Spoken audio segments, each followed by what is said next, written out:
মসজিদে কুবাতে বিশ্বনবী সাল্লাল্লাহু আলাইহি ওয়াসাল্লাম এক সাহাবাকে ইমাম বানায় দিয়ে আসলেন। উনি ইমামতি করে মসজিদ, আর বিশ্বনবী ইমামতি করে মসজিদ নববীতে।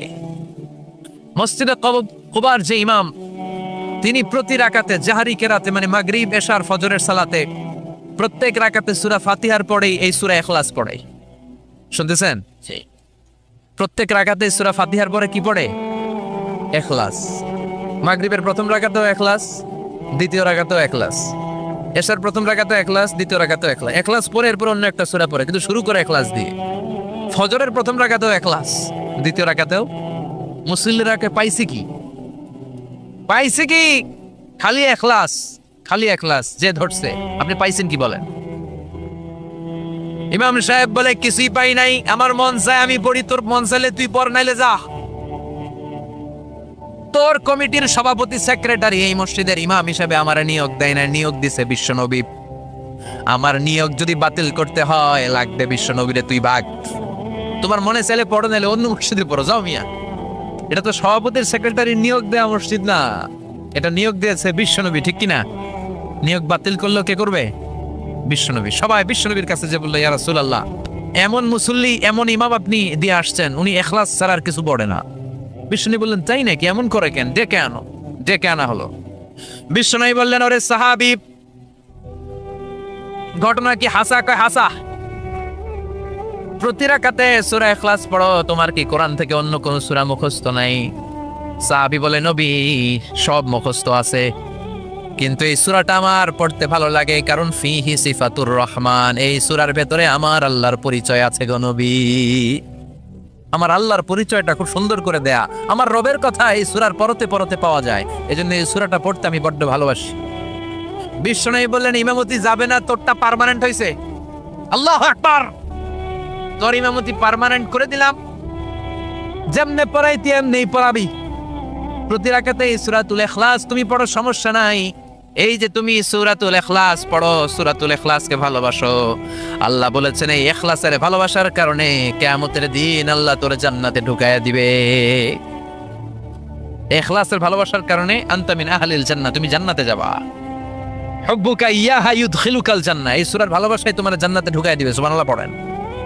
এজন্য সূরা বেশি বেশি পড়তে রাজি আছেন তো?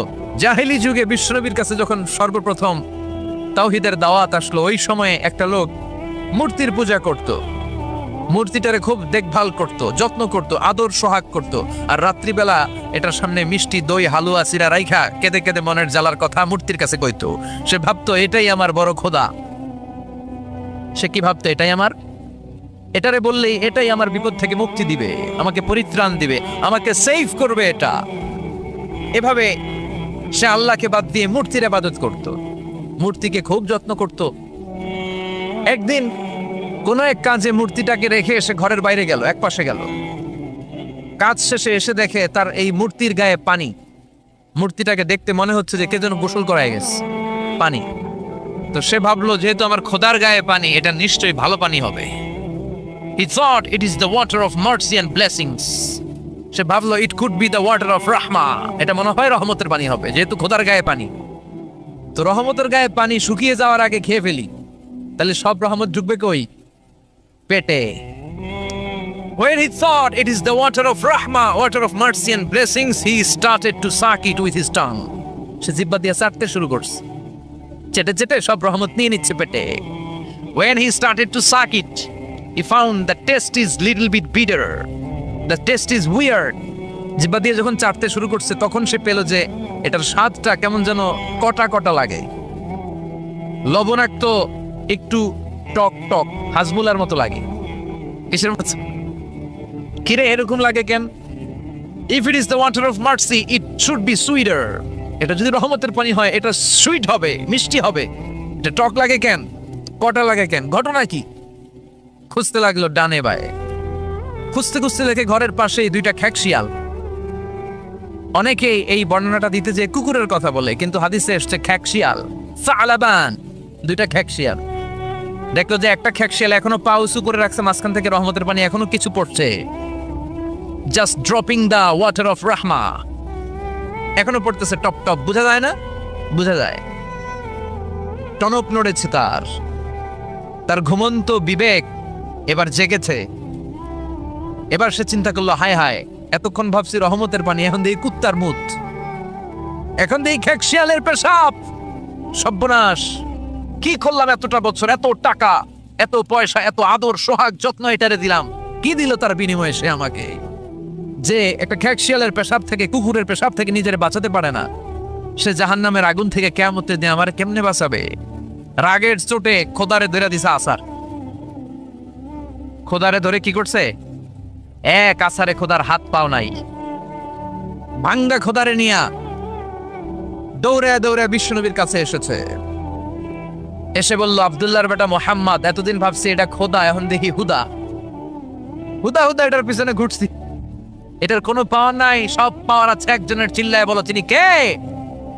ঝিনুকের ভেতর লুকিয়ে থাকে যেমন মতি, ঝিনুকের ভেতর লুকিয়ে থাকে যেমন মতি, কালমা শাহাদাতে আছে আল্লাহর জ্যোতি, কালমা শাহাদাতে আছে আল্লাহর জ্যোতি। পড়েন পড়েন, ঝিনুকের ভেতর লুকিয়ে থাকে যেমন মতি, ঝিনুকের ভেতর লুকিয়ে থাকে যেমন মতি, কালমা শাহাদাতে আছে আল্লাহর জ্যোতি, কালমা শাহাদাতে আছে আল্লাহর জ্যোতি।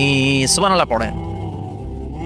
এসে বলে, আব্দুল্লাহর বেটা মোহাম্মদ, ভাবছিলাম খোদা, এখন দেখি হুদা, আর এটারে ডাকতে চাই না, তুমি আমারে পড়ায় দাও লা ইলাহা মুহাম্মাদুর রাসূলুল্লাহ। কালিমা পড়ে মুসলমান হয়ে গেছে। সুবহানাল্লাহ পড়েন।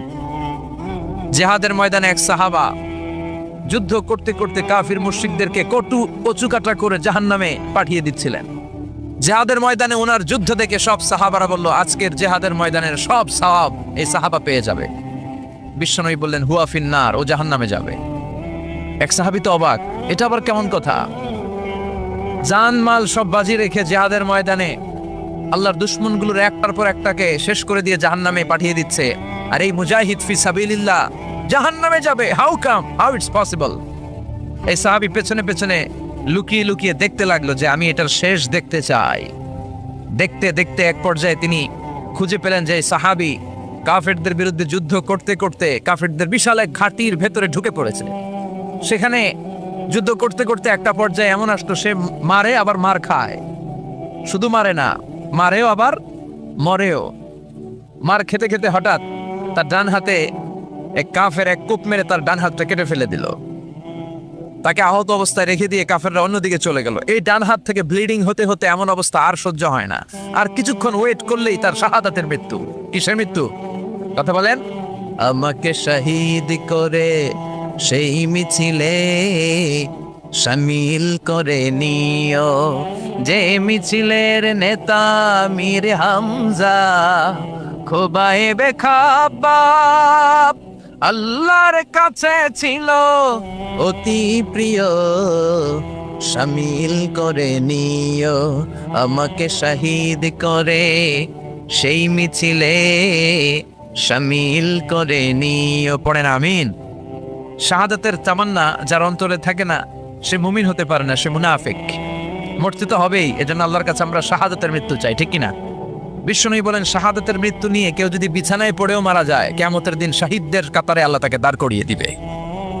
তো যুদ্ধ করতে করতে এই সাহাবা আর কিছু সময় অপেক্ষা করলেই শহীদি মৃত্যু, কিন্তু আর অপেক্ষা করতে না পেরে তলোয়ারটাকে সে মাটিতে গেড়ে ওই তলোয়ারের উপর ঝাঁপিয়ে পড়ল। পেটের এই পাশ থেকে ঢুকে পিঠ দিয়ে তলোয়ার বের হয়ে গেল, ওইখানে শেষ। তার মানে শাহাদাতের মৃত্যু হয় নাই, তার হয়েছে আত্মহত্যা। তার কি হয়েছে? সুইসাইড। মান খাতালা নাফসাহু বিশাইইন উযযিবা বিহি ইয়াউমাল কিয়ামা, যে ব্যক্তি যে জিনিস দিয়ে নিজেকে শেষ করবে কিয়ামতের দিন, ওটাই হবে তার শাস্তি। যে গলায় ওড়না পেঁচিয়ে মারা যায়, ওই মেয়েগুলো in the day of judgement, কিয়ামতে বিচার শেষে জাহান্নামে শুধু ওড়না পেঁচিয়ে মরতেই থাকবে। যে বিষ খেয়ে মারা যায়, ওর শাস্তি হবে জাহান্নামের বিষ খেয়ে খেয়ে সে জাহান্নামটাকে কাঁপিয়ে তুলবে। যে ছুরি ঢুকিয়ে স্ট্যাবিং করে মারা যায়, ও শুধু স্ট্যাবিং করতেই থাকবে জাহান্নামে। এই সাহাবা আত্মহত্যা করলেন। পেছন থেকে লুকিয়ে লুকিয়ে যে সাহাবা এই দৃশ্য দেখলো, সে দৌড়ে বিশ্বনবীর কাছে যেয়ে বলল, আশহাদু আন্নাকা মুহাম্মদ রাসূলুল্লাহ, আমি সাক্ষ্য দিচ্ছি নিশ্চয়ই আপনি আল্লাহর রাসূল। কারণ ওই সাহাবী আত্মহত্যা করে মারা গিয়েছে, তার কপালে শাহাদাত জুটে নাই। এজন্য বিশ্বনবী দোয়া করতে বলেছেন, আল্লাহুম্মা রযুকনা হুসনাল খাওয়াতিম, হে আল্লাহ আমাদের শেষটাকে তুমি ঈমানের মৃত্যু দিও। শেষ সময়টাতে তোমার নাম জপে যেন আমরা পৃথিবী থেকে যেতে পারি, তুমি তৌফিক দাও। চিল্লায় পড়ে না আমিন। সব সময় মুমিন ভয় পাবে কাকে? চাইবে কার কাছে? নাকি খাজা বাবার কাছে, বড় হুজুর, ছোট হুজুর? একজনের কাছে আমরা চাইবো। চিৎকার করে বলেন তিনি কে? এজন্য এই সূরার একটা নাম হচ্ছে সূরাতুস সামাদ। তাহলে পাইলাম সূরাতুত তাওহীদ, পাইলাম সূরাতুল মারিফা, পাইলাম সূরাতুস, সুবহানাল্লাহ পড়েন। এই সূরাটা বিশ্বনবী সাল্লাল্লাহু আলাইহি ওয়াসাল্লাম প্রতিদিন ফজরের নামাজের সুন্নত যে 2 রাকাত, ফজরের সালাতের সুন্নত 2 রাকাত পড়ি না আমরা, এই সুন্নত 2 রাকাতে বিশ্বনবী পড়তেন। মাগরিবের 2 রাকাত সুন্নতের মধ্যে এই সূরাটা পড়তেন। বেতেরের 3 রাকাতের শেষ রাকাতে বিশ্বনবী সূরাতুল ইখলাসটা পড়তেন।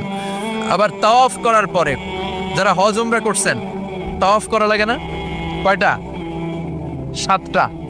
7টা তাওয়াফে একটা তাওয়াফ হয়। 7টা রাউন্ড দিলে, টার্ন দিলে 7 টার্নস মেক এ তাওয়াফ। 7টা টার্ন দিবেন আপনি, তখন একটা তাওয়াফ হয়। এই ইবাদতটা শুধু মক্কাতুল মুকাররমাতে করা যায়, আর পৃথিবীর কোথাও করা যায়? তাওয়াফ। প্রতিদিন 120টা রহমত নাজিল হয় কাবা ঘরে। সিত্তুন আলিত তাইফিন, 7টা তাওয়াফকারীদের জন্য। আর বাইন আলিল মুসাল্লিন, 40টা যারা কাবা ঘরে নামাজ পড়ে তাদের জন্য। ওয়ালা 20 লিন্নাযিরিনা ইলাল কাবা, বাকি 20টা যারা নামাজও পড়ে না, তাওয়াফও করে না, শুধু কাবার দিকে দুচুক মেলে তাকিয়ে থাকে, তাদের উপর প্রতিনিয়ত 20টা রহমত নাজিল হতে থাকে। প্রতিদিন 120টা রহমত নাজিল হয় কাবাকে কেন্দ্র করে। সুবহানাল্লাহ বাড়িতে গিয়া চিৎকার করে আল্লাহু আকবার। এই 7 তাওয়াফ করার পরে 2 রাকাত নামাজ পড়া সুন্নাত। জানেন? জানা না থাকলে জেনে রাখেন, হজে যেদিন যাবেন কাজে লাগবে, উমরা করতে গেল লাগবে। 7 তাওয়াফ করে 2 রাকাত সালাত পড়তে হয়। এই 2 রাকাতের প্রথম রাকাতে বিশ্বনবী পড়তেন সূরাতুল কাফিরুন, কুল ইয়া আইয়ুহাল লা আ'বুদু মা, আর দ্বিতীয় রাকাতে পড়তেন সূরাতুল ইখলাস। সুবহানাল্লাহ পড়েন। আবার বিশ্বনবী এই সূরাকে বলেছেন সুলুসুল কোরআন, কোরআনের 3 ভাগের 1 ভাগ। একবার কেউ যদি তাজবিদের সাথে সূরাতুল ইখলাস তেলাওয়াত করে, রব্বুল আলামিন তার আমলনামায় 10 পারা কোরআন তেলাওয়াতের সওয়াব দিয়ে দিবে। 2 বার তেলাওয়াত করলে 20 পারার সওয়াব দেয়া হবে। 3 বার যদি কেউ এই ছোট্ট সূরাটা কেবলমাত্র 3 বার তেলাওয়াত করে, পুরো কোরআন খতমের সওয়াব আমলনামায় দিবে কে? ফজিলত কম না বেশি? টের পাচ্ছেন তো ফজিলতটা? 3 বার পড়লে পুরো কোরআন কভার। কোন কোন মুহাদ্দিসিন বলেছেন না, বিশ্বনবী সুলুসুল কোরআন দ্বারা 1/3 অফ দ্য বুক দ্বারা এটা বুঝায় নাই। বিশ্বনবী বুঝিয়েছেন পুরো কোরআনটাকে যদি প্রেসাইজ করা হয়, কনসাইজ করা হয়, যে হুজুর পুরো কোরআনের সব কথাগুলোর আপনি প্রেসাইজ করে 3 শব্দে আমারে বলেন যে পুরো কোরআন আল্লাহ কি বলেছে, তাহলে আমি বলবো কোরআনে আল্লাহ আপনাকে বলেছে তাওহীদের কথা, বলেছে রিসালাতের কথা, আর বলেছে আখিরাতের কথা। তাহলে পুরো কোরআনের মৌলিক কথা 3টা। 1 নাম্বার তাওহীদ, 2 নাম্বার রিসালাত, 3 নাম্বার, সবাই বলেন 1 নাম্বার, 2 নাম্বার, 3 নাম্বার। যেহেতু এই সূরাটা তাওহীদ নিয়ে কথা বলে, যেহেতু এই সূরাটা তাওহীদের রূপরেখা অঙ্কন করেছে, সেহেতু কেউ যদি এই সূরাটা পড়ে কেমন যেন সে কোরআনের 3 ভাগের 1 ভাগ তেলাওয়াত করে ফেললো। কোন সুবহানাল্লাহ। এজন্য এটাকে বিশ্বনবী বলেছেন সুলুসুল কোরআন, 1/3 অফ দ্য বুক। হয় একবার পড়লে 10 পারা, 2 বার 20 পারা, 3 বারে পুরো খতম, না হয় অন্তত তাওহীদের সব বিষয়গুলো আপনার অন্তরের মধ্যে ঢুকে যাবে। চিল্লায় কোন আল্লাহু আকবার। অনেক বরকতের সূরা। বিশ্বনবী মুহাম্মদ রাসূলুল্লাহ সাল্লাল্লাহু আলাইহি ওয়াসাল্লাম মক্কা থেকে মদিনায় হিজরত করে আসলেন। মদিনায় যাওয়ার আগে কুবা পল্লী, যারা হজ উমরা গিয়েছেন, মক্কা থেকে মাত্র 5 কিলোমিটার দূর একটা মসজিদ আছে, মসজিদে কুবা। প্রতিদিন শনিবার বিশ্বনবী মসজিদে নববী থেকে কুবা মসজিদে হেঁটে হেঁটে যে 2 রাকাত নামাজ পড়তেন। কেউ যদি অজু করে, ঘর থেকে অজু করে যে কুবার মসজিদে নামাজ পড়ে, তার আমল নামে আল্লাহ একটা কবুল উমরা হজের সওয়াব দিয়ে দিবে। এজন্য দেখবেন প্রতি শনিবারে কুবা মসজিদে ভিড়। আমি যতবার গিয়েছি সৌদিতে, প্রত্যেক শনিবারে ওখানে জিয়ারত করেছি। শনিবারে যে কুবা মসজিদে আপনি নামাজ পড়বেন। এই কুবা মসজিদ তৈরি করে বিশ্বনবী চলে আসলেন মদিনাতুল মুনাওয়ারাতে। এসে তিনি জায়গা চুজ করলেন, কোথায় হবে আমার মসজিদ, লোকেশন চুজ করলেন। বিশ্বনবী লোকেশন চুজ করতে পারতেন খুব ভালো। খুঁজে খুঁজে এমন একটা জায়গা তিনি বাছাই করলেন, সেন্টার অফ দ্য সিটি, এটা শহরের একেবারে মাঝখানের জায়গা। বিশ্বনবী বললেন এই জায়গা আমার লাগবে। সুবহানাল্লাহ কইবেন না? কি জ্ঞান, কি বুদ্ধিমত্তা, কি ফিলোসফি ছিল বিশ্বনবীর। সব জায়গায় বিশ্বনবীর এই অভাবনীয় বুদ্ধিমত্তা। বিশ্বনবী যখন কোনো যুদ্ধে যেতেন, যুদ্ধ ডান দিকে, যুদ্ধ কোন দিকে, কিন্তু সেনাপতি নিয়ে বের হইতেন বাম দিকে। বের হইতেন, বাম দিক দিয়ে গুইরা টুইরা দিয়ে যাইতেন। সুবহানাল্লাহ কইবেন না? যাতে কেউ কল্পনাই করতে না পারে কোথায় এটা করবে উনি। এটা হচ্ছে সেনাপতির যুদ্ধ কৌশল। বিশ্বনবীর যুদ্ধ যদি হতো বাম দিকে, উনি বেরোইতেন ওইদিকে। বিশ্বনবীর যুদ্ধ হলো সামনে, মদিনা থেকে তিনি পিছনের রাস্তা দিয়ে অনেক দূরে চলে যেতেন, সেখান থেকে মরুভূমির পথ পাড়ি দিয়ে তারপরে যুদ্ধের ময়দানে যেতেন। বুদ্ধিমত্তা, intellectual power. He was a very good mediator ever in the world. পৃথিবীর সবচাইতে বেশি কূটনৈতিক বুদ্ধি সম্পন্ন মানুষ করে আল্লাহ তাআলা বিশ্বনবীকে বানিয়েছেন। ওয়াজ এ ভেরি গুড মিডিয়েটর। মধ্যস্থতা করতে পারতেন ভালো, সালিস করতে পারতেন ভালো। সালিস আমরা বাংলায় বলি সালিশ, আসলে শব্দটা সালিস, আসানি আসালিস। আমার আপনার মধ্যে ঝগড়া, তো আমি এক আপনি দুই, আরেকজন লাগবে কি 3 নাম্বার, সালিস। এটাকে বলে সালিশ। সালিশই করতে পারতেন বিশ্বনবী, চমৎকার। স্বামী স্ত্রীতে ঝগড়া হইলে মিলাই দিতেন। কত ফাতেমা আর আলীর ঝগড়া মিলাই দিতেন তার হিসাব নাই। সুবহানাল্লাহ কইবেন না? এমনকি হি ওয়াজ এ ভেরি গুড মিডিয়েটর, ভালো মধ্যস্থতাকারী ছিলেন। স্ত্রীদের মধ্যেও ঝগড়া লাগতো, বিশ্বনবীর স্ত্রীদের মধ্যেও খুনসুটি হতো, ঝগড়া মারামারি। বিশ্বনবীর একমাত্র ভার্জিন কুমারী স্ত্রী ছিল আয়েশা রাদিয়াল্লাহু তাআলা আনহা। ওনার বাড়িতে বিশ্বনবীর আরেক স্ত্রী, খুব সম্ভবত হাফসা বা সফিয়া, কোন বর্ণনা এসেছে পায়েস, কোথাও এসেছে ঝোলওয়ালা তরকারি হাদিয়া নিয়ে আসছে, যে এটা আপনারা দিলাম। আয়েশা তরকারি দেখে রেগে গেলেন, আমার ঘরে তরকারি দিছো কেন, আমি রাঁধতে পারি না? আমি নিজ হাতে রান্না করে বিশ্বনবীরে খাওয়াবো। রেগে মেগে তরকারির ঝোল নিয়ে সফিয়ার বা হাফসার গালের মধ্যে মেখে দিয়েছে। হাফসা যে বিশ্বনবীর কাছে বলি, ইয়া রাসূলুল্লাহ, কুমারী বউ তো আদর করছেন বেশি, লাই দিয়া কই তুলছেন দেখেন। ও নবী, আমি পায়েস নিয়েছিলাম আর ঝোল করা তরকারি নিয়েছিলাম, ভেবেছিলাম আপনিও খাবেন, আয়েশাও খাবে। আয়েশাকে আমি কি রাঁধতে জানি না, নিয়ে আসলা কেন, আমার ঘরে দিলা কেন, আমি রাঁধতে জানি, নিয়ে যাও। শুধু আমার তরকারিটা প্রত্যাখ্যান করে নাই, তরকারির ঝোল আর পায়েস দিয়ে আমার গালের মধ্যে কসমেটিক্স বানায়া দিছে। এই যে গাল দেখেন, দলিল নিয়ে আসছি, দেখেন কি করছে। বিশ্বনবীর পদ্ধতি ছিল, বিচার কেউ দিলেই he never take any action, he never react anymore. কখনো উনি অ্যাকশনে যেতেন না, উনি দুই পক্ষের কথা শুনতেন। সুবহানাল্লাহ পড়েন। আর আমাদের বিচার করতে গেলে একজনের কথা শুনে আরেকজনের বাস আছে না নাই? বললেন আয়েশারা ডাকো, আয়েশা এমন করেছো? করেছি। কেন করেছো? বলে ইয়া রাসূলুল্লাহ, মাথাটা গরম ছিল,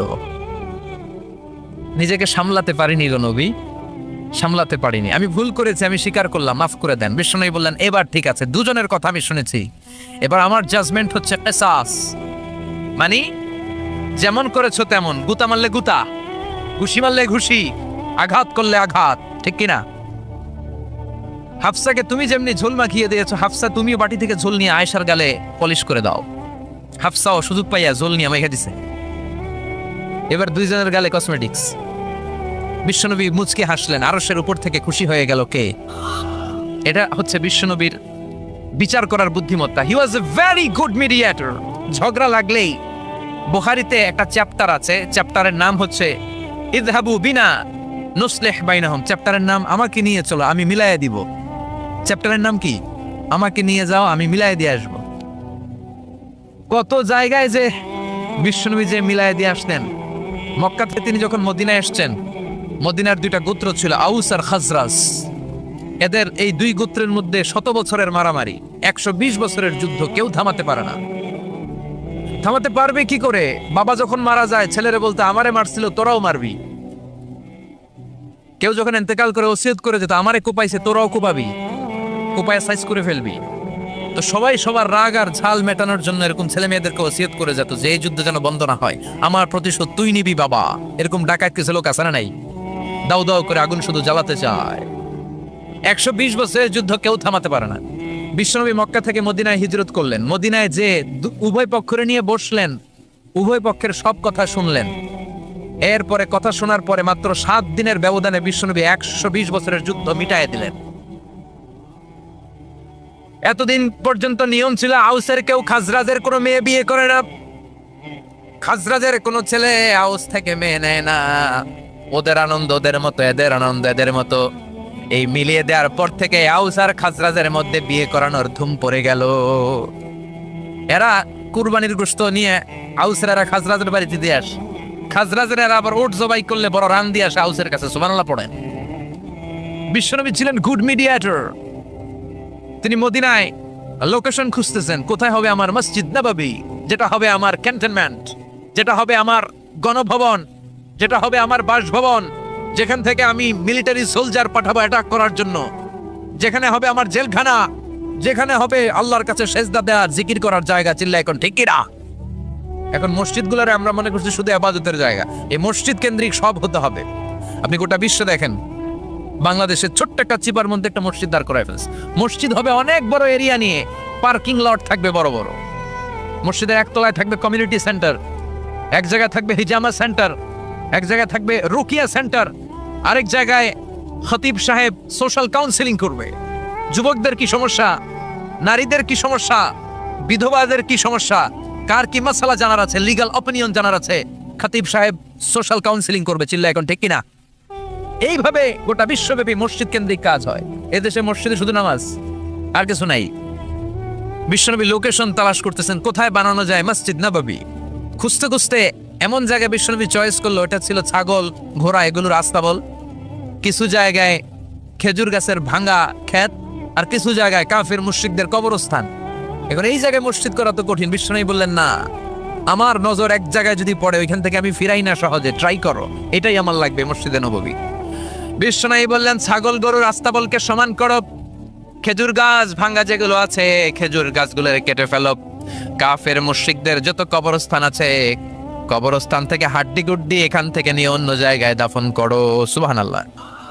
কুল হুয়াল্লাহু আহাদ আল্লাহুস সামাদ লাম ইয়ালিদ ওয়া লাম ইউলাদ ওয়া লাম ইয়াকুল লাহু কুফুয়ান আহাদ। লাম ইয়ালিদ ওয়া লাম ইউলাদ, তিনি জন্ম দেয়ও নাই, জন্ম নেয়ও নাই। সুবহানাল্লাহ পড়েন।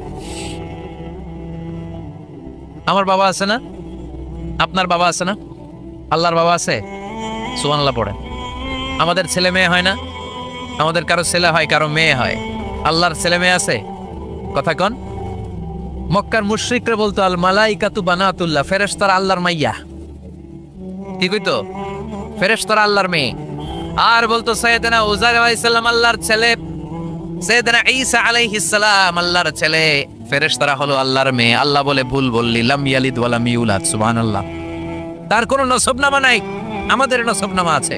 আমার নাম মিজান, বাবার নাম আলী আহমদ, দাদার নাম জাইনুল আবেদিন, তার বাবা মাকরাম, তার বাবা অমুক সমুক। আছে না নাই? আপনার নাম কি? আপনার আব্বার নাম কি? তার বাবার নাম হাসেদ আলী, ওনার বাবার নাম? আপনার আব্বার নাম?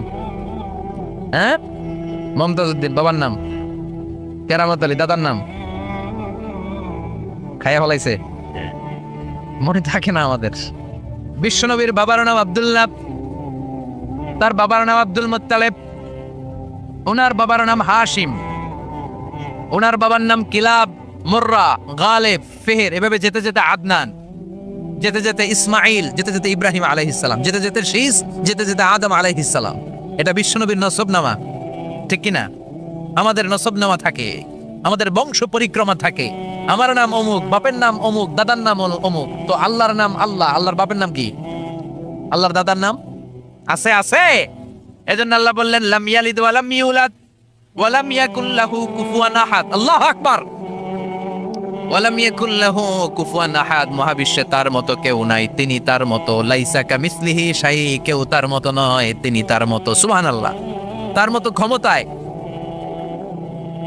তার মতো শক্তিতে, কুদরতে মহাবিশ্বে দ্বিতীয় কোন সত্তা আছে? সৌন্দর্যে আল্লাহর চেয়ে সুন্দর কেউ আছে? কথা কন। দুনিয়া সুন্দর, মানুষ সুন্দর, আসমান সুন্দর, জমিন সুন্দর, সুন্দরে সুন্দরে পাল্লা, জানি না কত সুন্দর তুমি আল্লাহ, জানি না কত সুন্দর তুমি আল্লাহ। পড়ে, দুনিয়া সুন্দর, মানুষ সুন্দর, আসমান সুন্দর, জমিন সুন্দর, সুন্দরে সুন্দরে পাল্লা, জানি না কত সুন্দর তুমি আল্লাহ, জানি না কত সুন্দর তুমি আল্লাহ। সুবহানাল্লাহ পড়েন। ইন্নাল্লাহা জামিল ইউহিব্বুল জামাল, আল্লাহ নিজে সুন্দর, আল্লাহ সৌন্দর্যকে পছন্দ করেন। মহাবিশ্বে তার সমকক্ষ কেউ নাই, তার মতো সুন্দর কেউ নাই, ঠিক কিনা? জান্নাতে যারা ঢুকবে in the day of judgement, কিয়ামতের দিন জান্নাতীরা আল্লাহকে দেখতে পাবে। ইন্নাকুম সাতারাউনা রাব্বাকুম আয়ানান কামা তারাউনা হাযাল কমার। বিষ্ণু বলেন এই যে জলজলে চন্দ্রটা তোমরা যেমনি দেখতে পাও, কিয়ামতের কঠিন ময়দানে বিচার শেষে যারা জান্নাতে যাওয়ার সুযোগ পাবা, তারা চাঁদটা যেমনি দেখো দু চোখ দিয়ে আল্লাহর সেদিন তেমনি দেখতে পাবা। জান্নাতীদেরকে নাজ নেয়ামত সব দেওয়ার পরে আল্লাহ বলবেন, ও জান্নাতীরা, কোরআনে হাদিসে নবীর কাছে আলেমদের মুখে যত নাজ নেয়ামতের কথা শুনেছো সব পাইছো না? সবাই বলবে আল্লাহ পেয়েছি, অনেক মজমাস্তি করেছি, জান্নাতকে মজা লেলো, জান্নাত তোমারই হ্যায়, সব পাইছি আল্লাহ সব। এক জান্নাতে হাত তুলে বলবে আল্লাহ একটা পাই নাই। কি পাস নাই? আমদারাইতে পাই নাই। সুবহানাল্লাহ কবেন না? আল্লাহ আপনারে পাই নাই। তখন আল্লাহ তাআলা নিজের গোপন সৌন্দর্যকে সেদিন জান্নাতীদের কাছে প্রকাশ করে দিবে। বিশাল এক কনফারেন্স রুমে জান্নাতের ভেতরে লক্ষ লক্ষ নবীদেরকে নিয়ে বসবেন, সবার সামনে থাকবে বিশ্বনবীর সিংহাসন। সুবহানাল্লাহ পড়েন। তারপর অন্যান্য নবীরা, আল্লাহর ওলিরা, শাহিদরা, সালেহিনরা, মুমিন বান্দারা, আপনারা সবাই থাকবেন ওই দিন ইনশাআল্লাহ। কোন আল্লাহ তার নিজের সৌন্দর্য প্রকাশ করবেন জান্নাতীদের সামনে। লক্ষ লক্ষ কোটি কোটি জান্নাতীরা বসে থাকবে, আল্লাহ দেখাবেন ওনার সৌন্দর্য। 70,000 নূরের পর্দার কথা আমরা বলি, বর্ণনাটা দাঈফ, আসলে যে কত পর্দা আল্লাহই ভালো জানে। আমরা বলে থাকি 70,000। এই পর্দার অন্তরাল থেকে আল্লাহ তাআলা নূরের ঝলকানি একটু জান্নাতীদের দেখিয়ে দিবেন। উজুহু ইয়াউমা ইযিন নাযিরা ইলা রাব্বিহা নাযিরা। জান্নাতীরা পাগল হয়ে থাকবে আল্লাহর দেখার জন্য। আল্লাহ 1 সেকেন্ডের ক্ষুদ্র ভাগ, 1 মাইক্রোসেকেন্ড, 1 মাইক্রোসেকেন্ডের 1000 ভাগ করলে 1 ন্যানোসেকেন্ড, 1 ন্যানোসেকেন্ডের জন্য আল্লাহ নূরের ঝলকটা জান্নাতীদের দেখিয়ে দিবেন।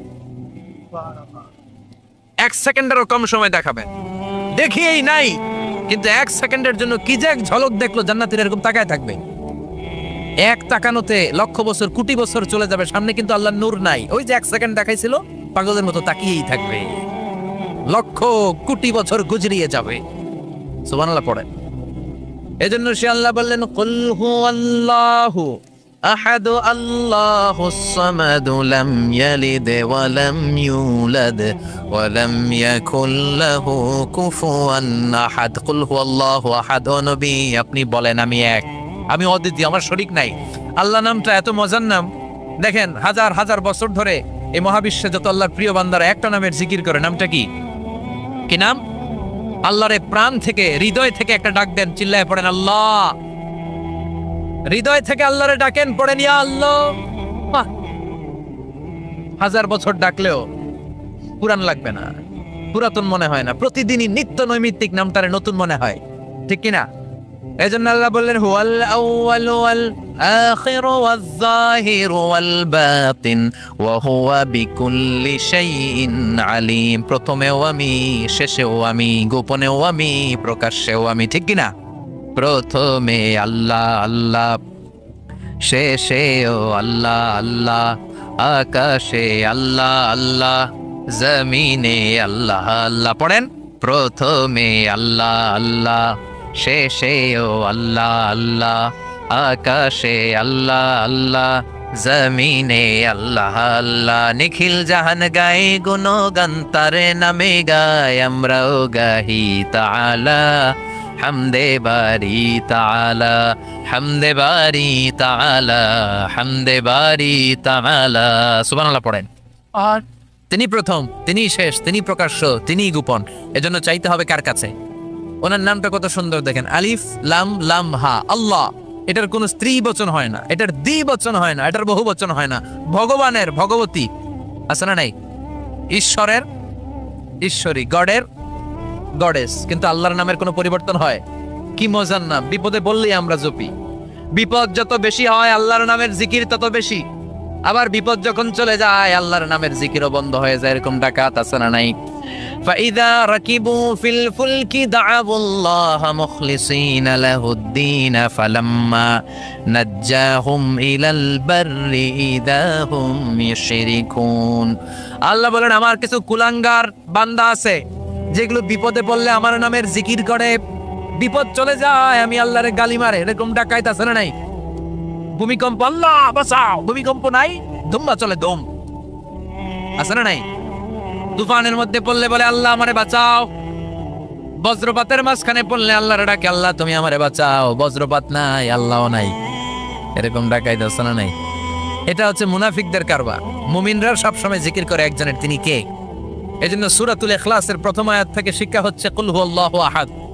হে নবী আপনি বলেন আল্লাহ একজন, আমরা একজনের কাছে যাব। আমরা একজনের কাছে মনের জ্বালা যন্ত্রণা আকুতি চাহিদা সব পেশ করব। আমাদের মনের যা চায় সব দিলেও তার ঘাটতি হবে না। চিল্লা এখন ঠিক কি না? এরপর আয়াতে আল্লাহ বললেন আল্লাহুস সামাদ, তিনি অমুখাপেক্ষী। গোটা বিশ্বের সবাই আল্লাহর কাছে ফরিয়াদ করে, আল্লাহ কারো কাছে ফরিয়াদ করে না, ঠিক কিনা? এরপর আল্লাহ বললেন লাম ইয়ালিদ ওয়া লাম ইউলাদ, তিনি কাউরে জন্ম দেন নাই, জন্ম নেন নাই। সুবহানাল্লাহ পড়েন। ওয়া লাম ইয়াকুল লাহু কুফুয়ান আহাদ, তার মতো কেউ নাই। এটা আল্লাহর অস্তিত্বের ব্যাপারে একটা গুরুত্বপূর্ণ আকীদা। খেয়াল রাখবেন, আল্লাহর মতো কেউ হয় না, তিনি তার মতো। তিনি, অনেকে প্রশ্ন করে, কারণ হাদিসে পাওয়া যায় আল্লাহর হাত আছে, ইয়াদুল্লাহি ফাওকা আইদিহিম, ইয়াদুল্লাহি ফাওকাল জামাআ, একসাথে যারা থাকে তাদের উপর আল্লাহর হাত থাকে। তার মানে আমার মতো হাত না, আল্লাহর রহমত থাকে, ঠিক কিনা? আল্লাহ আরশের উপর থাকেন, কেমনে থাকেন এটা আমরা জানি না। এজন্য ইমাম মালিক বলতেন আল ইস্তিওয়া মা'লুম, আল্লাহ যে আরশের উপর আছে এটা আমরা জানি। ওয়াল কাইফিয়াতু মাজহুল, কিন্তু কেমন ভাবে আছেন এটা আমাদের অজানা। ওয়াস সুআলু আনহু বিদআহ, এই সম্পর্কে প্রশ্ন করা হচ্ছে বিদআত। এজন্য তাফাক্কুর ফি খালকিল্লাহ ওয়ালা তাফাক্কুর ফিল্লাহ, আল্লাহর সৃষ্টি নিয়ে গবেষণা করো, আল্লাহর নিয়ে গবেষণা করো না। আল্লাহর নিয়ে গবেষণা করতে গেলে তোমার মাথার তারগুলো ছিঁড়ে ফেলবে কে? ছিঁড়ে যাবে। তিনি হচ্ছেন আনলিমিটেড, অসীম। অসীমকে নিয়ে যদি সসীম গবেষণা করে ঝামেলা আছে না নাই? এজন্য আল্লাহর নিয়ে গবেষণা না করে আল্লাহর তৈরি করা পাহাড়ের দিকে তাকান, মরুভূমির দিকে তাকান, গাছপালার দিকে তাকান, সাগরের দিকে তাকান, ঝর্ণার দিকে তাকান। ঝর্ণা ঝর্ণা ঝর্ণা রে, বলনা বলনা বলনা রে, কাবি রহে পাগল পাড়া তুই, কার মিলনে ফুল ফসলে ভরা রে তোর দুকুল ভুই, কার মিলনে ফুল ফসলে ভরা রে তোর দুকুল ভুই। ঝর্ণা ঝর্ণা ঝর্ণা রে, বলনা বলনা বলনা রে, কার বিরহে পাগল পাড়া তুই। সুবহানাল্লাহ পড়েন। আল্লাহ তাআলা উল্লেখ করছেন মুমিনদের প্রথম বৈশিষ্ট্য হচ্ছে আত্তাইবুনা। আমার সাথে সাথে সবাই পড়েন আত্তাইবুনা। সবাই পড়েন নাই, সবাই পড়েন আত্তাইবুনা, মানে মুমিনরা তওবা করে। এজন্য আল্লাহর হাবিব বললেন কুল্লুকুম খাত্তাউন, তোমরা সবাই পাপী, শুধু পাপী না, পাপীর ঘরের পাপী। ওয়া খায়রুল খাত্তাইনা আত-তাওয়াবুন, আর এই পাপীদের মধ্যে সবচাইতে ভালো পাপী যেই পাপী পাপ করার পরপরই তওবা করে। ইয়া আইয়ুহাল্লাযীনা আমানু তুবু ইলাল্লাহি তাওবাতান নাসুহা, ও বিশ্বাসীরা তোমরা যদি অন্যায় করে ফেলো, তোমরা যদি ভুল করে ফেলো, তোমরা যদি নিজের নফসের উপর জুলুম করে ফেলো, উপলব্ধি আসার পরে আমার কাছে ক্ষমা চাও, তওবা করো। তওবার মতো তওবা করলে আমি জীবনের সব গুনাহ মাফ করে দিতে পারি। তিনি দয়াময়, তিনি মেহেরবান, তার দয়া যে কত বিশাল আপনি কল্পনাও করতে পারবেন না। তুবু ইলাল্লাহি তাওবাতান নাসুহা, তওবার মতো তওবা। তওবাতুন নাসুহা মানে কি? তওবার মতন তওবা, এমন তওবা যে তওবাতে আল্লাহ আপনারে মাফ করবে, যেই তওবার মধ্যে জড়িত আছে আবেগ, যেই তওবাতে জড়িত আছে চোখের পানির স্পর্শ। চোখের পানির এত দাম, অনুতপ্ত বান্দা যখন গুনার কথা স্মরণ করে কাঁদে, চোখের পানি ছেড়ে দেয়, এই চোখের পানি চোখ বেয়ে নাকের ডগাবে মাটিতে পড়ার আগেই আল্লাহ অনুতপ্ত বান্দার জীবনের সব গুনাহ মাফ করে। এজন্য চোখের পানি ছাড়তে হবে। আমাদের হৃদয়ের ভেতরটা অনেকের খুব শক্ত, নরম হয় না, চোখ দিয়ে পানি না। শেষ সর্বশেষ কবে যে আমরা কেঁদেছিলাম অনেকের মনে নাই, মাসরা নাই। যদি জিজ্ঞেস করি ভাই আল্লাহর ভয়ে সর্বশেষ কাঁদছিলেন কবে, মনে নাই। কবে যে কাঁদছিলাম, এত ব্যস্ত আমি, কখন কাঁদবো, কাদারি তো সময় নাই, এরকম আসরা নাই না। কুল্লুকুম খাত্তাউন, সবাই পাপী। আর এই পাপীদের মধ্যে সবচেয়ে বড় পাপী যে পাপ করার পরপরই তওবা করে। আপনার পাপ কত বড়, কি গুনাহ করেছেন, কত বড় জুলুম করেছেন, আপনার পাপ, আপনার অন্যায়, আপনার ভুল, আপনার জুলুম যত বড়ই হোক, আল্লাহর দয়া, আল্লাহর ক্ষমা তার চাইতে হোক। আমাদের পাপ যদি হয় খালের পানির সমান, বিলের পানির সমান, জেনে রাখবেন আল্লাহর দয়া সাগরের পান সম। আমাদের পাপ যদি হয় পাহাড়ের সমান, আল্লাহর দয়া আকাশের সমান। এজন্য আল্লাহ বললেন তুবু ইলাল্লাহি তাওবাতান নাসুহা, তওবার মতো তওবা করো। তওবার মতো যদি তওবা করতে পারো, সব গুনাহ মাফ করে দিতে পারে কে? কত যে দয়াময় তিনি, কত যে মেহেরবান। দয়ার ভালোবাসাকে তিনি 100 টুকরা করেছেন। এক টুকরা আমাদের সবার মাঝে ভাগ করে দিয়েছেন, 99 টুকরা উনি নিজের মধ্যে রেখে দিয়েছেন। দেখেন আমাদের এক টুকরার ভালোবাসার নমুনা পৃথিবীব্যাপী আপনি খোঁজ করে দেখেন কত ভালোবাসার ঘটনা। এক একজন যে কত লাভ স্টোরি জানে। যদি জিজ্ঞেস করি ভাই একটা লাভ স্টোরি শোনান, আপনি ঘটনা শুনতে শুনতে নিজেই কাঁদতে শুরু করবেন। এত চমৎকার লাভ স্টোরি, এত চমৎকার ভালোবাসার উপন্যাস, এত চমৎকার নাটক, ভালোবাসার দৃশ্য দেখলে অবাক লাগে। বন্ধু বন্ধুর জন্য ভালোবাসা, স্বামী স্ত্রীর জন্য ভালোবাসা। নেপালের ওই যে কি যেন একটা এয়ারপোর্টে আমাদের ইউএস বাংলা একটা এয়ারক্রাফট ক্র্যাশ করেছিল, হ্যাঁ, হাজবেন্ড ওয়াইফ, কি নাম এটার, ত্রিভুবন ইন্টারন্যাশনাল এয়ারপোর্ট, ত্রিভুবন। এই ত্রিভুবনে আমাদের পাইলট যখন সিগন্যাল চাচ্ছিল ওখানে ওই 10 না 01 নাকি 20 এই নিয়ে কনফিউশনের কারণে ওনারা সেফলি ল্যান্ড করতে পারেনি, মারাত্মক ক্র্যাশ। কিছু ফ্যামিলি দেখলাম, নিউ কাপল, ভেরি নিউ কাপল, নতুন বিয়ে হয়েছিল, হাতে মেহেদির দাগগুলো শুকায়নি তখন, জ্বলে পুড়ে হাজবেন্ড সারখার, কিন্তু হাজবেন্ড আর ওয়াইফের হাত এই যুগল আলাদা হয়নি। স্বামী তার স্ত্রীকে ধরে রেখেছিল শেষ মুহূর্তে, বিমানের ভেতরে যখন ফায়ার, হাজবেন্ড তার ওয়াইফের হাত ছাড়েনি, ওয়াইফ ছাড়েনি স্বামীর হাত। ভালোবাসার নমুনা। এক ভাগ ভালোবাসার ছিটুফোঁটা আমরা পেয়েছি, ঠিক কিনা? ওই এক ভাগ কি আমি একা পাইছি? আপনি একা পাইছেন? আমরা সবাই মিলে। আমি পত্রিকায় একটা রিপোর্ট দেখেছি, আমি প্রায় বলি, বন্যার পানিতে পানি খেতে খেতে মা জীবন শেষ, কোমর পানি, গলা পানি, নাক সমান পানি, পানি খেতে খেতে শেষ, কিন্তু বাচ্চাটারে বুদ্ধি করে বালতির মধ্যে এরকম চেপে ধরে রাখছে, বন্যার পানিতে পানি খেতে খেতে মা শেষ। আল্লাহর মেহেরবানিতে বাচ্চাটা মরে নাই। এই কলিজার টুকরা দুধের বাচ্চার জন্য মা জীবন দিয়ে দিল। এই বাচ্চার জন্য মায়ের হৃদয়ে ভালোবাসাটা ঢুকায় দিছে কে? দুনিয়ার ভালোবাসার নমুনা যদি এই হয়, 100 টুকরা ভালোবাসার এক টুকরার এক্সাম্পল যদি পৃথিবীতে এই হয়, যার মধ্যে 99 টুকরা ভালোবাসা তিনি রেখে দিয়েছেন, তার ভালোবাসা বেশি না কম? এজন্য আল্লাহ বললেন, তওবার মতো তওবা করো, ক্ষমার মতো ক্ষমা চাও, কাদার মতো কাঁদো, কাদার মতো কাঁদলে সব মাফ করে দেয় কে? আপনি কি পাপ করছেন? আপনি কি অন্যায় করেছেন? কেন আপনি হতাশ? কেন আপনি নিরাশ? লা তাইয়াসু মির রাহিল্লাহ, ইন্নাহু লা ইয়াইয়াসু মির রাহিল্লাহি ইল্লাল কওমুল কাফিরুন। আল্লাহর রহম থেকে, ভালোবাসা থেকে নিরাশ হয়ো না। আল্লাহর রহমত আর দয়া থেকে নিরাশ হয় তারা যারা কাফের, ঠিক কি না? কত পাপ করেছেন আপনি?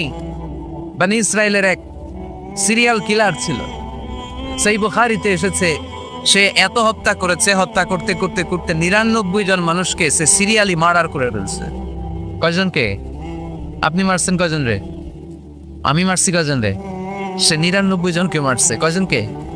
99 জনকে। মারার পরে তার অন্তরে ভয়, হায় রে 99 জনকে আমি শেষ করে দিলাম, না জানি আমার নসিবে কি আছে, না জানি আল্লাহ আমারে কি শাস্তি দেয়। ভয়ে এক রাহেবের কাছে গেল, খ্রিস্টান পাদ্রী, খ্রিস্টানদের আল্লাহর ওলি, যে বলে, ও আল্লাহর ওলি, আমার তো বড্ড ভয় হয়, আমি অপরাধ করেছি। কি অপরাধ?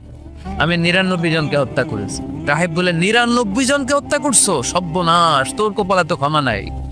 সিরিয়াল কিলার কয়, আমার কপালে যদি ক্ষমা না থাকে তোরে বাঁচায় রে গেলা কি? আমি যেহেতু শেষ, তোরও শেষ করে আমি ওরেও মেরে ফেলছি। এবার সেঞ্চুরি করে আবার ভয়, হায় রে 100 জনের মারলাম, না জানি আমার নসিবে কি আছে। খুঁজতে লাগলো কোনো ভালো আলেম আছে কিনা। আলেমের কাছে গেছে, যে বলে, আলেম 100 হত্যা করেছে আমি, 100 খুনের আসামি, আমার নসিবে কি ক্ষমা আছে? আলেম বলে, তুমি কি গুনাহ করছো মিয়া? তোমার গুনাহ যত বড় হোক, তোমার অন্যায় যত বড় হোক, তোমার পাপ যত বিশাল হোক, আমার আল্লাহর দয়া ভালোবাসা তার চাইতেও বিশাল। তুমি একটা ভালো জায়গায় যাও, এই এলাকাটা ভালো না, এখানে সব জালিমদের বসবাস, তুমি ভালো মানুষদের এলাকায় চলে যাও, সেখানে যে তওবা করো। লোকটার অন্তরে ভয় এসেছে, তওবার নিয়ত করেছে। বাসায় যে কাপড় চোপড় ব্যাগের ভেতরে ভরে ঘর থেকে বের হওয়ার সাথে সাথে মালাকুল মউত এসে রূহ কবজ করেছে। ফাজারাত মালাইকাতুর রাহমাহ ওয়া মালাইকাতুল আযাব, রহমতের ফেরেশতারা আসছে, আযাবের ফেরেশতারা আসছে। রহমতের ফেরেশতারা বলে, যেহেতু রিয়েলাইজেশন আসছে, ভালো পথে যাওয়ার ইন্টেনশন আসছে, আমরা রুনি। আযাবের ফেরেশতারা বলে, না, এখনো তো ভালো হইতে পারে নাই, 100টা খুনের বিষয়টা সহজ না, 100 জন মানুষকে হত্যা করেছে, তার রুহটা আমরা নিয়ে সিজ্জিনে ঢুকাবো। রহমতের ফেরেশতারা বলে, না, তার রুহটা আমরা নিয়ে আইলিনের ভেতরে ঢুকাবো। 2 দল ফেরেশতার মারামারি, 2 দল ফেরেশতা ঝগড়া লেগে গেছে। এরা বলে আমরা, বেজাল আছে না নাই? আল্লাহ বলে ধাক্কা ধাক্কি আর ঝগড়ার দরকার নাই, ফিতা দিয়ে মাপো। ভালো এলাকাটা যে এলাকায় যাচ্ছিল ওই এলাকাটা যদি কাছে হয় রহমতের ফেরেশতারা নিয়ে যাবা, খারাপ এলাকা যদি কাছে হয় আযাবের ফেরেশতারা নিয়ে যাবা। খারাপ এলাকাটা কি কাছে নাকি অনেক কাছে? একেবারে কাছে, ঘর থেকে মাত্র বের হয়েছিল, ঠিক কিনা? আর ভালো এলাকা তো অনেক দূর। আল্লাহ জমিনকে আদেশ করলেন, ভালো এলাকাটা তুই সংকুচিত হয়ে কাছে চলে আয়, খারাপ এলাকাটা তুই দূর থেকে দূরান্তরে চলে যা। মেপে দেখা গেল যে খারাপ এলাকা অনেক দূরে, ভালো এলাকা একেবারে কাছে। রহমতের ফেরেশতারা তার রূহ নিয়ে জান্নাতে ঢুকিয়ে দিল। চিল্লায় পড়েন আল্লাহু আকবার। এজন্য তওবা যদি তওবার মতো করতে পারেন, চাওয়ার মতো যদি আল্লাহর কাছে চাওয়া যায়, সব গুনাহ মাফ করে দিবে কে? বিশ্বনবী বলেন, আমার আগের কোনো গুনাহ নাই, পরের কোনো গুনাহ নাই। লিয়াগফিরা লাকাল্লাহু মা তাকদ্দামা মিন যামবিকা ওয়া মা তাআখার। আল্লাহ বললেন, নবী আপনার কোনো গুনাহ নাই, আপনি মাসুম, নিষ্পাপ, নিষ্কলুষ, আপনার কোনো পাপ নাই, গুনাহ নাই, অন্যায় নাই। তারপরে বিশ্বনবী বলেন, ওয়াল্লাহি লা আস্তাগফিরুল্লাহ ওয়া আতুবু ফিল ইয়াউমি আকসার মিন ৭০ মাররা। প্রতিদিন আমি বিশ্বনবী ৭০ বারেরও বেশি আল্লাহর কাছে তওবা করি। কয়বারের বেশি? ৭০ বার। কোনো গুনাহ আছে? কোনো পাপ আছে? কোনো অন্যায় জীবনে করেছে? উনি যদি প্রতিদিন করে ৭০ বার, আমাদের করা দরকার কয়বার? হ্যাঁ, ৭০,০০০ বার। আহা, আমরা করি কয়বার? কয়বার করি? বছরে করি না ৭০ বার, ঠিক কিনা? আওয়াজ করে সবাই তওবা পড়েন, পড়েন আস্তাগফিরুল্লাহ, আবার পড়েন আস্তাগফিরুল্লাহ, আবার পড়েন আস্তাগফিরুল্লাহ। আপনার তওবা, আপনার ইস্তেগফার আপনি নিজেই পড়বেন। অনেকে বলে ইমাম সাহেব না আনলে তওবা পড়া যাবে না, আছে না নাই? হুজুর এসে তওবা পড়াইতে হয় না, আপনার তওবা আপনি করবেন। আপনি অনুতপ্ত হবে, আপনি ডাকতে দেরি, আল্লাহ ডাকে সাড়া দিতে দেরি হয় নাই। ওয়া ইযা সাআলাকা ইবাদি আন্নী ফাইন্নী কারীব, যখন জিজ্ঞেস করে আমি কোথায়, নবী আপনি বলে দেন আমি কাছে। আল্লাহ কাছে না দূরে? আল্লাহর কাছে কোনো পায়া হয়ে যাওয়া লাগে, কোনো কেরানি হয়ে যাওয়া লাগে না, কোনো মাধ্যম হয়ে যাওয়া লাগে আল্লাহর কাছে? আল্লাহ বলে ডাকলেই আল্লাহ ডাকে সাড়া দেয়। চিল্লায় বলেন ঠিক কিনা? আল্লাহ বললেন, যদি আমার কাছে আসতে চাও ১ বিঘত, আমি আসি ২ বিঘত। যদি আমার কাছে আসতে চাও ১ হাত, আমি আল্লাহ আসি ২ হাত। যদি আমার কাছে হেঁটে হেঁটে তুমি বান্দা আসতে চাও, আমি আল্লাহ তোমার দিকে দৌড়ে দৌড়ে যেতে চাই। তুবু ইলাল্লাহি তাওবাতান নাসুহা, তওবার মতো তওবা, তওবার মতো তওবা করলে সব গুনাহ মাফ করে দিতে পারে কে? তাহলে মুমিন বান্দার প্রথম গুণ হচ্ছে তাইবুনা। প্রথম গুণটা কি? আত-তাইবুনা। সবাই পড়েন, আবার পড়েন আত-তাইবুনা। তওবার ৫টা শর্ত আছে। কয়টা? আরো জোরে বলেন কয়টা? ১ নাম্বার হচ্ছে অ্যাকনলেজমেন্ট, স্বীকার যাইতে হবে যে আল্লাহ আমি সবচেয়ে বড় গুনাহগার। কি গুনাহ করছেন আপনি জানেন না? এগুলো স্বীকার করেন, একটার পর একটা লিস্ট করে আল্লাহরে শোনান, যদিও আল্লাহ সব জানে, ঠিক কি না? আপনি বলেন আল্লাহ আমি এই পাপ করেছি, আল্লাহ আকাশের নিচে জামিনের উপরে আমার চাইতে বড় গুনাহগার আর কেউ নাই, এমন কোনো পাপ নাই যেটা আমি করি নাই। আল্লাহ আমি ছাড়া তোমার গোলামের অভাব নাই, কিন্তু তুমি ছাড়া আর একটা রব আমার নাই, ঠিক কি না? এভাবে আল্লাহরে বলেন। অ্যাকনলেজমেন্ট, স্বীকারোক্তি, আল ইকরা, স্বীকার জান যে আপনি গুনাহগার, আপনার চাইতে বড় গুনাহগার এই তল্লাটে দ্বিতীয়টা নাই। ২ নাম্বার হলো রিপেন্টেন্স, অনুতপ্ত হন, চোখের পানি ছাড়েন, মাফ করে দিবে কে? সাইয়েদনা আদম আলাইহিস সালাম ভুল করলেন, ক্ষমা চাওয়ার সময় এই 2টা কাজ তিনি আগে করলেন। প্রথমে তিনি স্বীকার গেলেন তিনি ভুল করেছেন, তারপরে তিনি অনুতপ্ত হলেন। আমরাও যদি ভুল করি কেমন করে আল্লাহর কাছে ক্ষমা চাইতে হয় সেই দোয়াটা আমাদের জন্য রেখে গেলেন। পড়েন রব্বানা ওয়ালামনা আনফুসানা ওয়া ইল্লাম তাগফির লানা ওয়া তারহামনা লানাকুনান্না মিনাল খাসিরিন। ও আমাদের রব, জুলুম করেছি নফসের উপর, তুমি যদি মাফ না করে দাও আমরা ক্ষতিগ্রস্তদের অন্তর্ভুক্ত হয়ে যাব, আমরা ফাসিরিনদের ভেতরে শামিল হয়ে যাব, ঠিক কি না? তাহলে প্রথমে গেল অ্যাকনলেজমেন্ট, স্বীকারোক্তি, স্বীকার করবেন। ওযু করে জায়নামাজটা বিছিয়ে দিয়ে স্বীকার করেন যে আল্লাহ আমার চেয়ে বড় পাপী কেউ নাই, চোখের পানি ছেড়ে অনুতপ্ত হন। 3 নম্বরে স্টপ। 3 নম্বরে কি? সবাই বলেন স্টপ মানে কি? থামেন, আর না, অনেক আগ বাড়ছে, এবার একটু থামেন। যে পাপটা করেছিলেন ওটা থামায় দেন, নাকি ঘুষ খাইতেছেন, সকালে ঘুষ খেয়ে বিকালে মাফ চাবেন, বিকালে ঘুষ খাই আবার রাতে মাপ চেয়ে নিয়ে? এটা আল্লাহর সাথে গেম খেলা হয়ে যায়, ঠিক কিনা? আল্লাহর সাথে গেম খেলা যাবে?